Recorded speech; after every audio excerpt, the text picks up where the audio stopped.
Hello दोस्तों, नमस्कार। स्वागत है आपका the advance agriculture YouTube channel पर। गेहूं की उन्नत खेती 2023-2024 में गेहूं की उन्नत तरीके से, वैज्ञानिक तरीके से आप कैसे खेती कर सकते हैं, तो इस वीडियो के माध्यम से 2023 में सर्वाधिक उत्पादन देने वाली किस्मों के बारे में बतलाने वाले टॉप 5। और जब आप बुआई कर रहे हों तो उस समय बहुत ज़्यादा ज़रूरी है कि कौन कौन सी खादों को आप दे रहे हैं और कितनी मात्रा पर दे रहे हैं और क्यों दे रहे हैं। साथ ही अनुकूल समय के साथ साथ यदि आप बीज उपचार करते हैं तो आगे चल के दोस्तों जो सूखने की समस्या आती है या फिर करनाल वंट की समस्या आती है, रस्ट की समस्या आती है, वह समस्या भी नहीं आने वाली है। और एकदम कहीं कहीं पर देखने को मिलता है कि गेहूं की फसल सूखने लगती है, यानी बीच बीच में या तो फिर 10% गेहूं सूख जाती है। तो यह जो समस्या है, कुछ स्प्रेइंग, कुछ खाद के बारे में बतलाएंगे और 2023-24 में एकदम कम से कम लागत पर आप कैसे थोड़ा सा ऑर्गेनिक खादों का प्रयोग करके भी कैसे गेहूं की उन्नत तरीके से आप खेती कर सकते हैं। नमस्कार दोस्तों, आप देख रहे हैं the advance agriculture YouTube channel.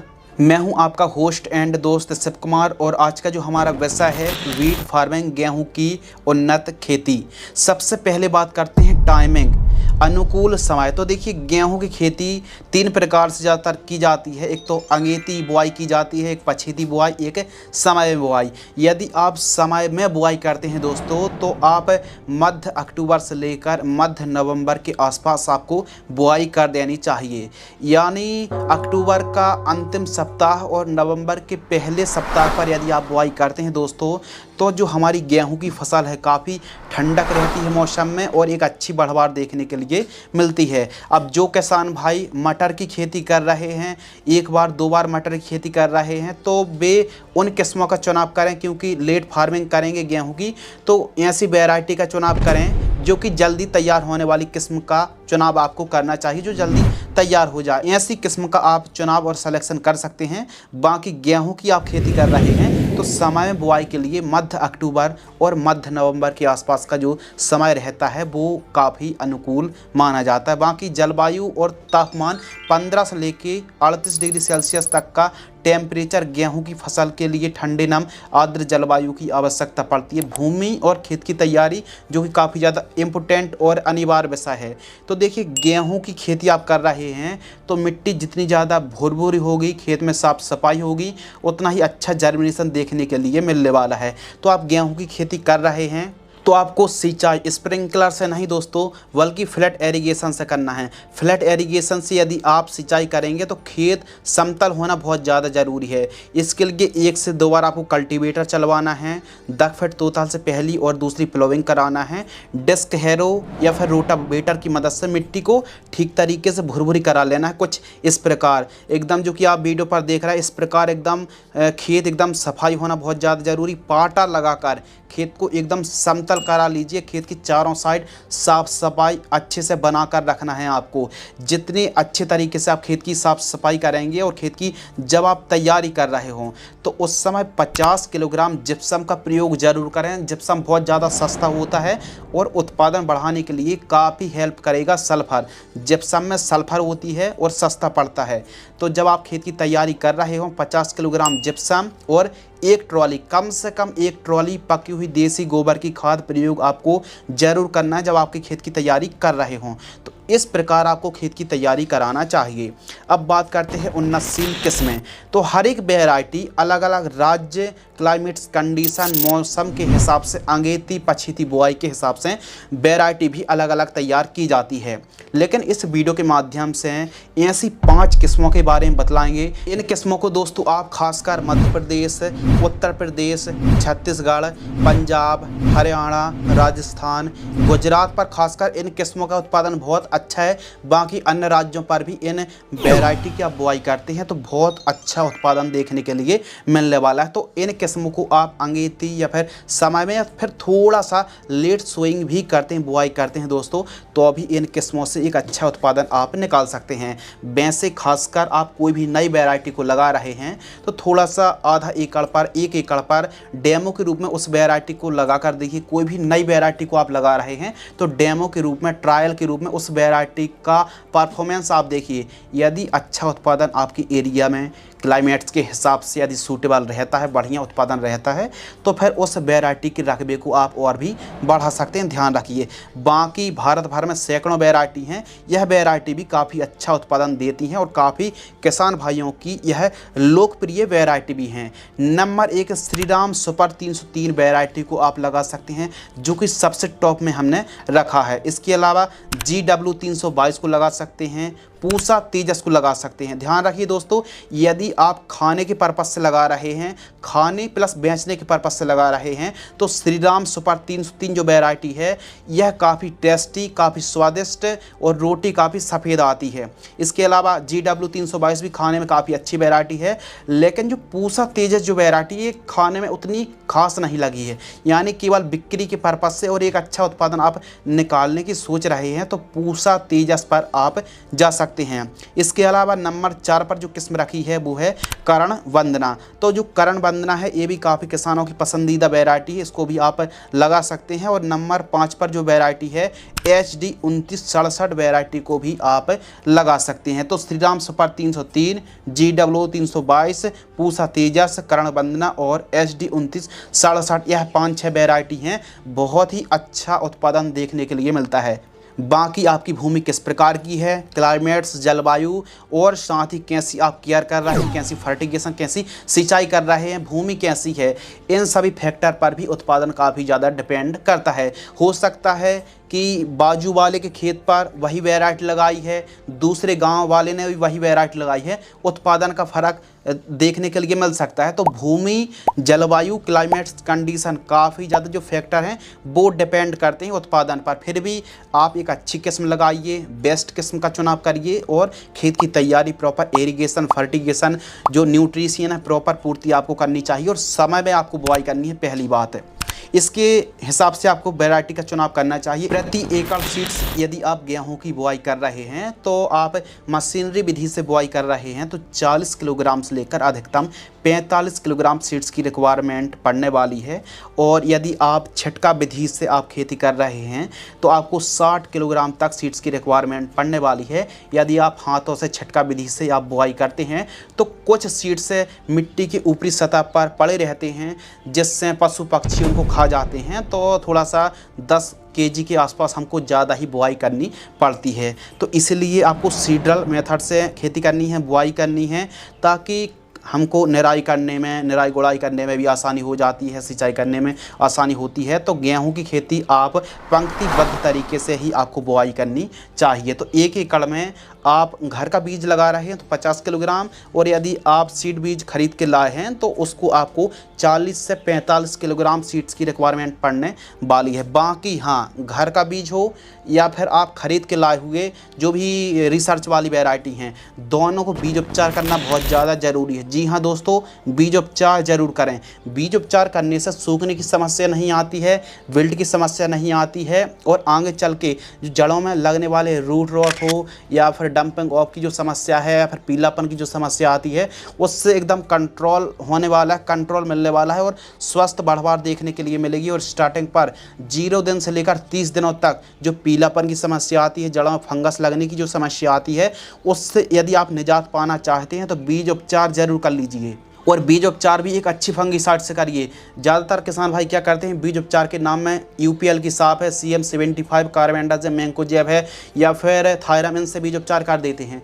बीज उपचार आप एक अच्छी फंगिसाइड से करिए, ताकि देखो मेहनत तो हम कर रहे हैं, थोड़ा सा खर्च हल्का फुल्का बढ़ेगा 10-50 रुपये, उससे ज़्यादा फ़र्क नहीं पड़ेगा। फ़र्क पड़ेगा यदि आप सस्ते रेंज की फंगिसाइड से बीज उपचार कर देते हैं तो उसका रिजल्ट भी 0 मिलेगा और आपकी मेहनत गई पानी में। तो इसलिए यदि आप बीज उपचार कर रहे हैं तो पाराक्लोस्ट्रोबिन और थायोफेंड्रामिथाइल का जो कॉम्बिनेशन आता है, जैसे BASF कंपनी की झेलोरा फंगिसाइड आती है, ये भी काफ़ी बढ़िया बीज उपचार के लिए बढ़िया दवाई है, बढ़िया फंगिसाइड है। तो इससे आप बीज उपचार कर सकते हैं।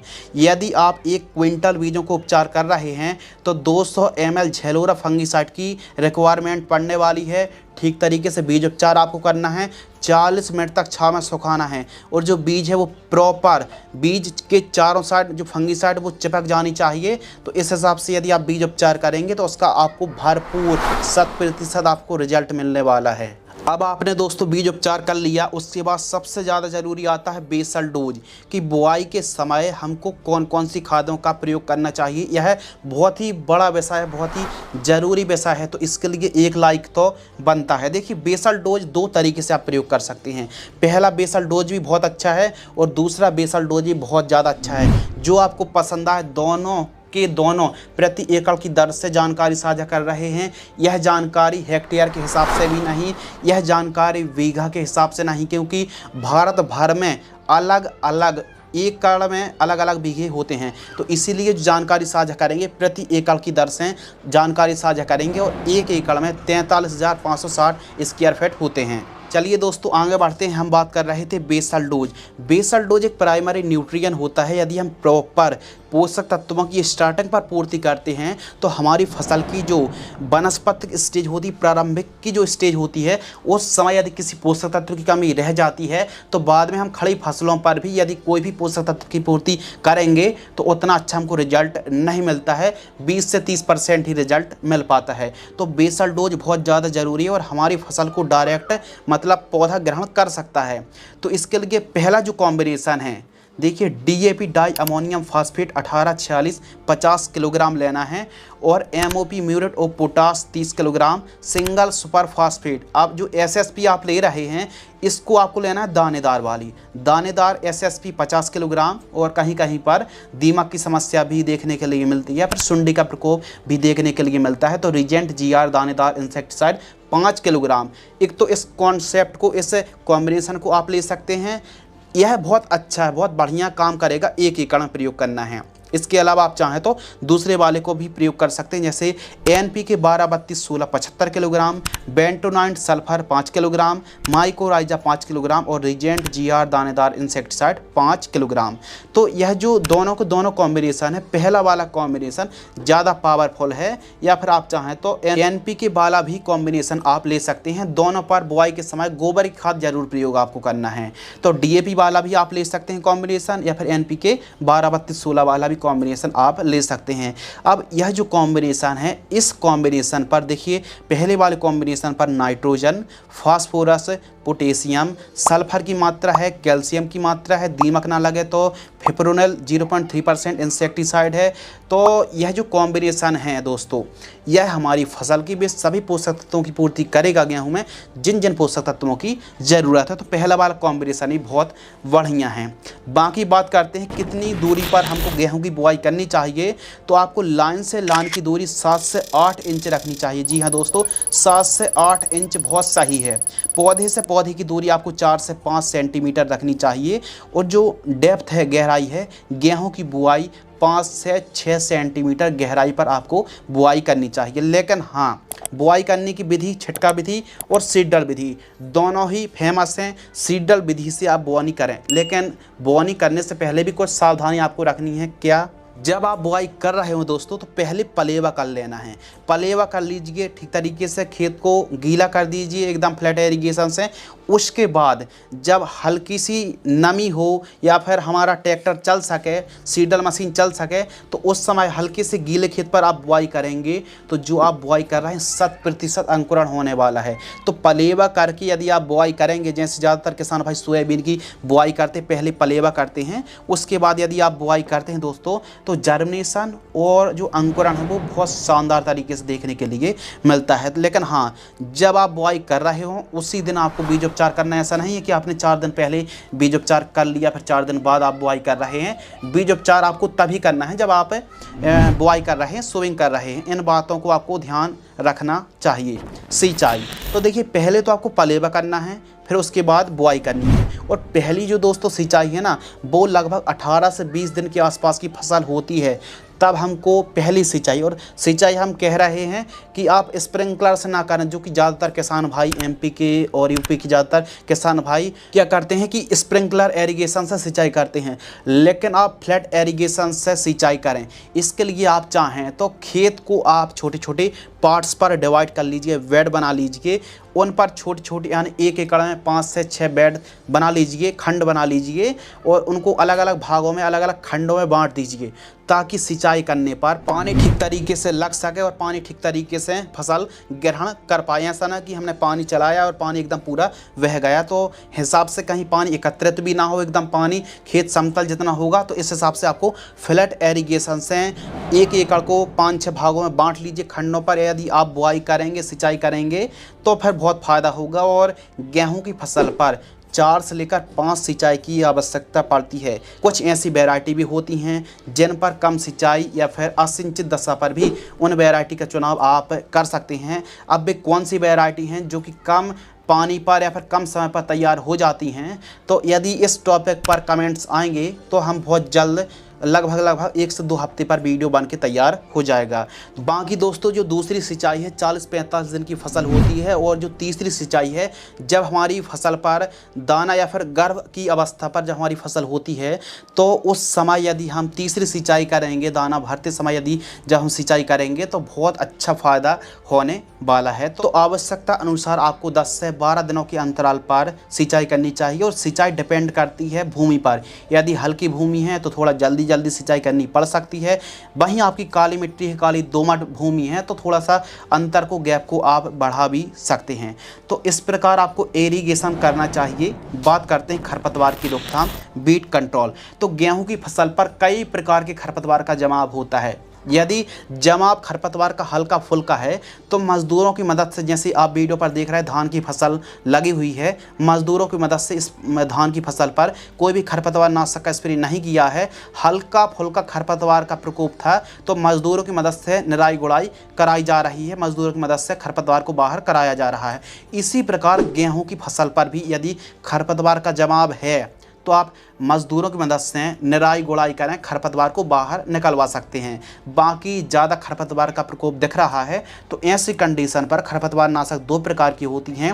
पहली तो फसल अंकुरण से पहले और दूसरा अंकुरण के बाद, यानी प्री इमरजेंट हार्बिसाइड और पोस्ट इमरजेंट हार्बिसाइड।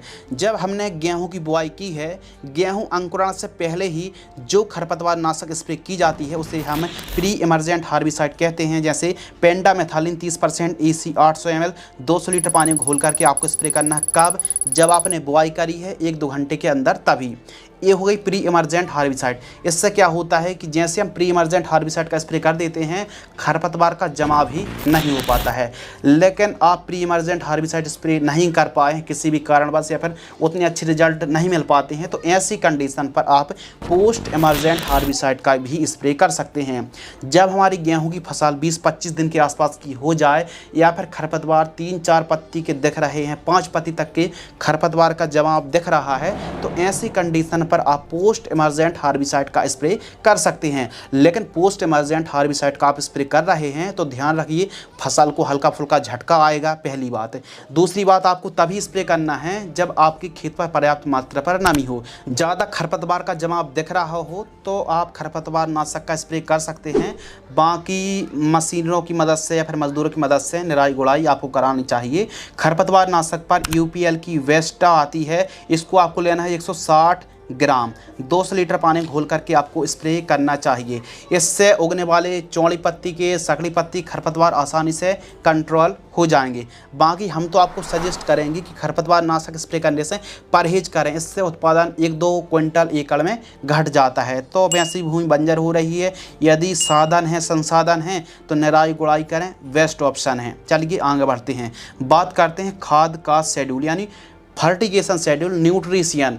यदि एक अच्छा उत्पादन हम निकालना चाहते हैं तो देखिए, nitrogen, phosphorus, potash, sulphur, calcium, magnesium, boron, iron, manganese, इनमें से किसी भी तत्व की यदि कमी रह जाती, किसी भी पोषक तत्व की कमी रह जाती, खासकर दोस्तों secondary micro nutrient sulphur, calcium, magnesium, और मुख्य पोषक तत्व नाइट्रोजन, फास्फोरस, पोटेशियम, इनकी कमी यदि हमारी गेहूँ की फसल पर हो जाती है तो सीधा सीधा उपज पर सीधा प्रभाव पड़ता है। तो हमारी उपज प्रभावित ना हो तो प्रॉपर हमको न्यूट्रिशियन की पूर्ति करना है।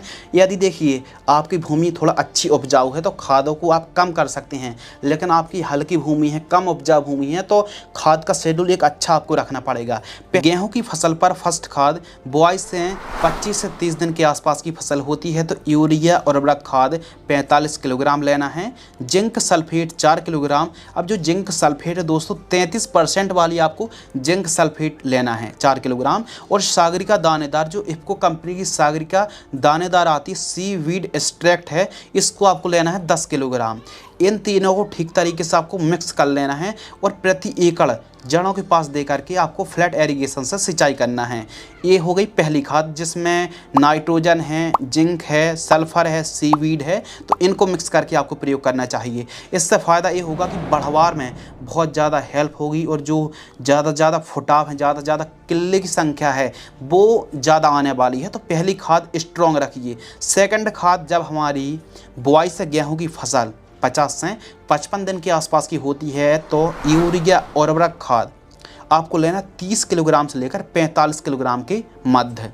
माइक्रो न्यूट्रिएंट फर्टिलाइजर्स 5 किलोग्राम किसी अच्छी कंपनी का, और इसके साथ माइकोराइजा आपको लेना है 4 किलोग्राम।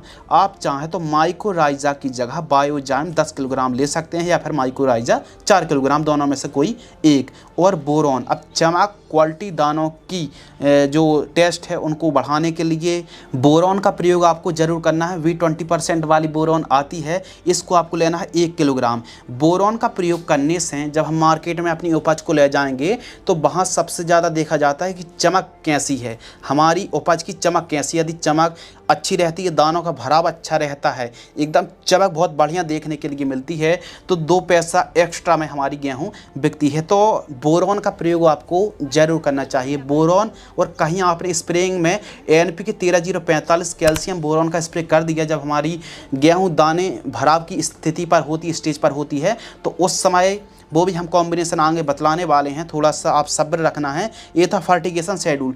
1 और 2 खाद देने की गेहूं की फसल पर आवश्यकता है, लेकिन सही तरीका ये है कि पहले खरपतवार को निकालिए, फिर उसके बाद निराई गुड़ाई करने के बाद थोड़ी सी धूप लगाइए, खाद दीजिए, और फिर सिंचाई जो है ना फ्लैट एरीगेशन से करिए।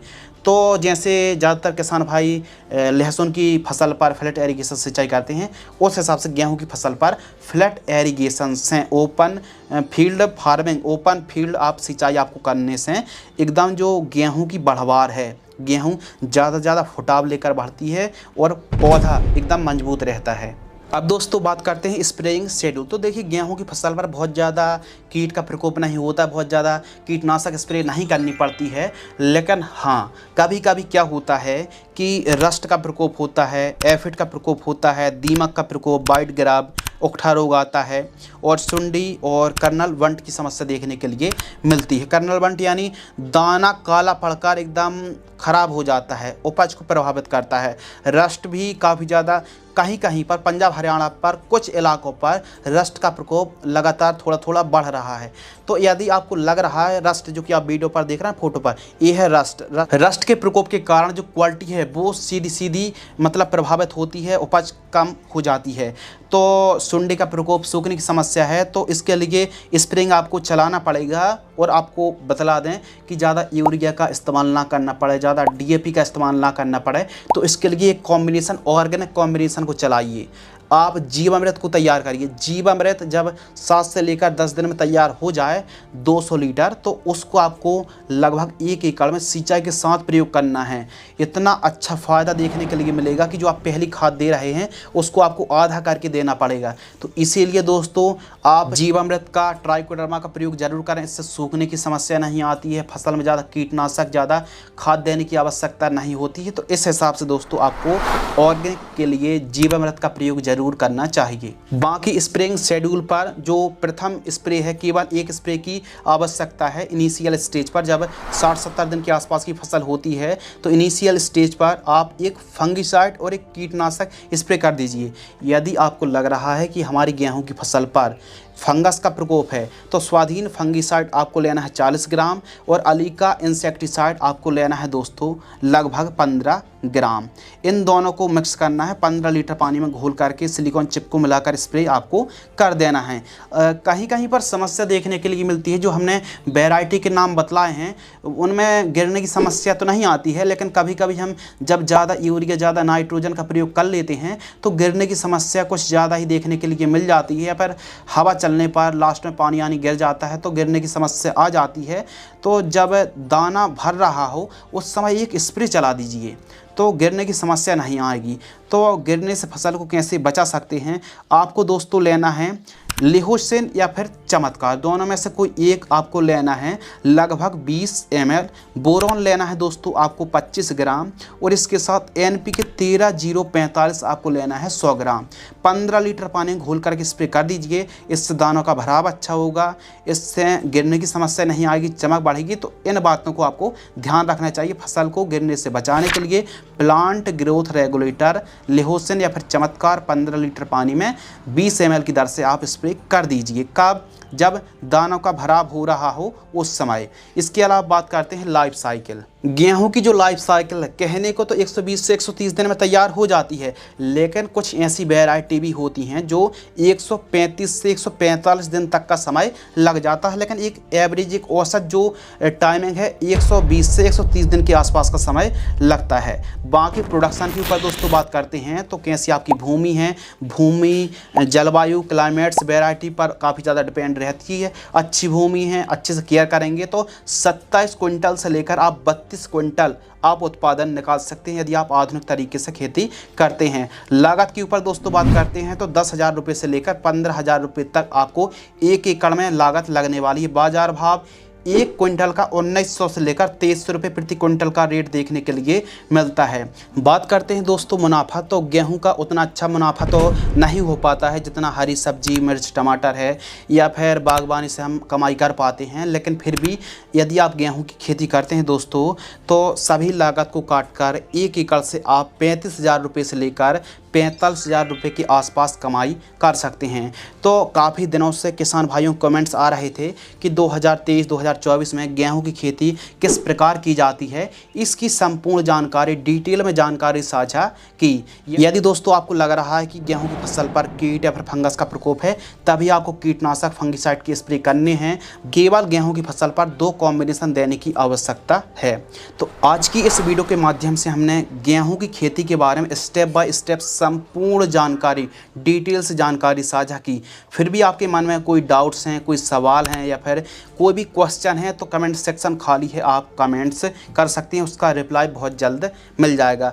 जो वैरायटी के नाम दोस्तों हमने बतलाए हैं उनको आप नज़दीक से जो एग्रीकल्चर की जो दुकानें होती हैं, कृषि भंडार की दुकानें होती हैं, वहाँ से आप ईजिली खरीद सकते हैं। बस उन्नतशील वैरायटी को ही आपको लगाना चाहिए। इस वीडियो के माध्यम से हमने संपूर्ण जानकारी साझा की। यदि आपको यह वीडियो पसंद आती है तो वीडियो को लाइक करें और इसी प्रकार कृषि कार्य से जुड़ी जानकारी यदि आप पाना चाहते हैं, वीडियो देखना चाहते हैं तो सब्सक्राइब करें the advance agriculture YouTube channel को।